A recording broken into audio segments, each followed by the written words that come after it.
Une femme d'une cinquantaine d'années venue cueillir des olives, violemment frappée par un homme masqué. Il poursuit son chemin et s'en prend à une nouvelle victime. L'attaque s'est produite dimanche à Tourmoussaïa, en Cisjordanie occupée.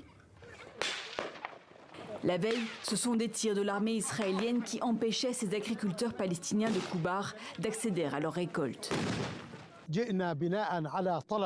La Cour suprême israélienne dit que le colon responsable de cet avant-poste ne peut pas empêcher les gens d'accéder à leurs oliveraies.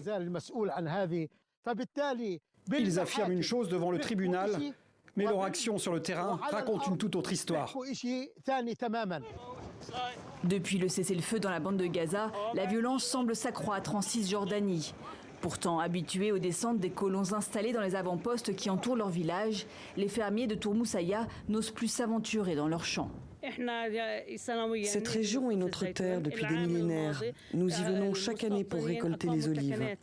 L'année dernière, les colons ont établi des casernes près de ces terres et ils mènent leurs attaques brutales contre les agriculteurs sans défense, utilisant armes, cocktails Molotov et pierres sous la protection de l'armée d'occupation. Sur les réseaux sociaux, ces violations du droit international sont vantées. Au son d'une chanson à la gloire de la terre d'Israël, ces jeunes Israéliennes, sourires aux lèvres, viennent voler les olives que d'autres ont cultivées.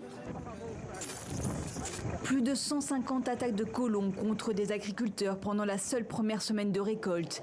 Des centaines d'arbres arrachés ou détruits. Incendies, destruction des infrastructures, vols et massacres de bétail explosent. Et depuis le début de l'année, le préjudice de ces attaques s'élèverait à plus de 70 millions de dollars. Pour l'ambassadeur d'Israël en France, interrogé sur notre antenne il y a quelques semaines, ce sont des criminels qu'il faut poursuivre. Ce sont donc des malfaiteurs et dont il va falloir s'occuper, mais pas plus. Ce n'est pas quelque chose qui est sanctionné par le gouvernement.